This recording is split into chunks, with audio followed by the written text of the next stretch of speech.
Cara comunidade da UFPR, como já é do conhecimento de todos e de todas, após reunião ocorrida na data de ontem, domingo, feita com dirigentes de várias universidades e centros universitários de Curitiba, e também com representantes das Secretarias Municipal e Estadual de Saúde, nós tomamos a decisão, junto com a UTFPR, de suspender o nosso calendário letivo, desde hoje, 16 de março, por 2 semanas.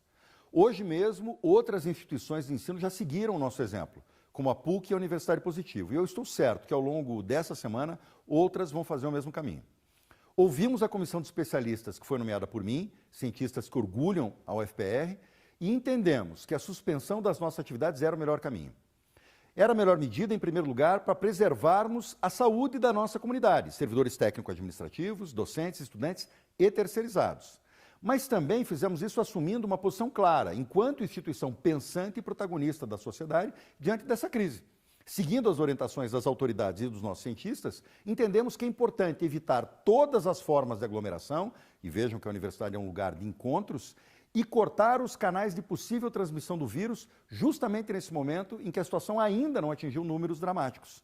Ou seja, o que a nossa comissão nos orienta não é de instalar agora uma situação de isolamento social absoluto, mas sim de evitarmos aglomerações, que nesse momento podem agravar o contágio e colocar nossa comunidade em risco. E é importante ressaltar isso, que essas ações que estão sendo tomadas não são produto de vontade ou de impulso de quem quer que seja, mas de orientações técnicas de nossa comissão, calcadas em avaliações científicas. Se a situação aparentemente não era a de questionar se nós iríamos parar, mas sim quando nós iríamos parar, nós optamos por parar agora, pela nossa comunidade acadêmica e pela saúde pública, evitando essas aglomerações. Aliás, a solução dessa crise, como nós vemos, passa pela comunidade científica, que no caso brasileiro está concentrada sobretudo nas universidades públicas. Nós somos demandados para dar uma resposta a esse momento dramático, e isso deve nos orgulhar. O que nós fizemos? Suspendemos o calendário acadêmico por 14 dias. O que isso significa? Que nessa semana e na próxima não devem ter aulas, nem de graduação, nem de pós, nem lato, nem estrito sensu, inclusive educação à distância, e não devem ter atividades de extensão. As atividades de pesquisa devem prosseguir a critério de cada unidade, se eventualmente a sua paralisação for impossível ou se for muito complicada.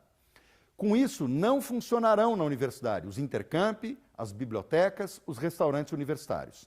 Quanto aos restaurantes universitários, como já foi divulgado, a universidade está providenciando o pagamento de auxílio alimentação aos estudantes com atestada vulnerabilidade. Em atenção a esses cuidados com os nossos trabalhadores, técnicos e docentes e estudantes, todos aqueles que tiverem estado em viagens ou lugares de risco, ou no exterior, que tenham tido contato com infectados ou suspeitos de terem sido infectados, que tenham mais de 60 anos ou que tenham problemas de saúde que os coloquem em situação de risco, estes imediatamente poderão ficar afastados, conforme procedimentos simplificados que estão sendo divulgados pela nossa Progep. A todos os demais trabalhadores, de acordo com uma portaria que emiti hoje, fica autorizado o regime de turnos, rodízio ou de trabalho remoto, de acordo com as especificidades de cada unidade e com a avaliação, que eu peço que seja feita com flexibilidade e com bom senso, das chefias imediatas. O Hospital de Clínicas, pelas suas enormes especificidades, terá regras próprias de funcionamento a esse respeito.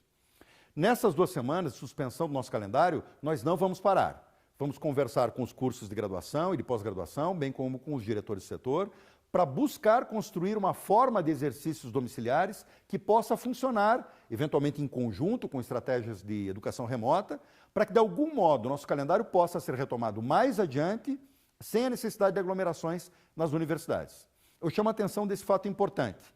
Agora, não há condições de se pensar, de modo realista, nem na UFPR, nem nenhuma outra universidade federal, no uso puro e simples de estratégias de ensino remoto, seja EAD ou outras plataformas, que substituam integralmente as aulas. E isso por vários motivos. A insuficiência dos nossos equipamentos, a necessidade de treinamento dos usuários, inclusive dos professores, a enorme diversidade interna dos nossos cursos e, inclusive, a ausência da inclusão digital de boa parte dos nossos estudantes.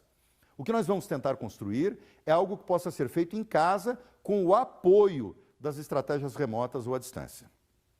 Vejam que essas providências são adequadas a esse momento em que vivemos, que pode eventualmente mudar e se agravar em poucos dias. Estamos atentos a todos os informes das autoridades públicas de saúde e ao balanço constante de nossa comissão de especialistas. As nossas normas e as nossas diretrizes podem também mudar quando o contexto mudar. E a nossa bússola, como eu já disse, são as orientações técnicas. Que fique claro, não estamos instituindo férias, mas sim implementando uma série de medidas excepcionais em vista dessa pandemia. Estamos passando por momentos difíceis, não só na UFPR, como no Brasil e em todo o mundo. Uma situação de pandemia que exige responsabilidade, solidariedade, senso institucional. E eu faço, por isso, 2 apelos finais. Que nossos estudantes e trabalhadores que não venham mais para a universidade, justamente porque queremos evitar essas aglomerações e situações de contágio, busquem se resguardar de qualquer outro perigo de contágio. Não mudem o ambiente de aglomeração das universidades por outros ambientes de aglomeração. Lembrem que tudo isso está acontecendo por uma grave excepcionalidade. E segundo, que todos agora tenhamos espírito institucional mais forte do que nunca, para atravessarmos juntos essa grave crise. Devemos ter a sobriedade de nos orientarmos pelas informações sanitárias fundamentadas e responsáveis que nossos cientistas estão nos passando. Não é hora de aumentar o problema, como não é hora de termos confusão de normas e procedimentos dentro da universidade. Isso só vai causar mais vulnerabilidade interna. É hora de pensar na vida das pessoas e na grave situação que vivemos.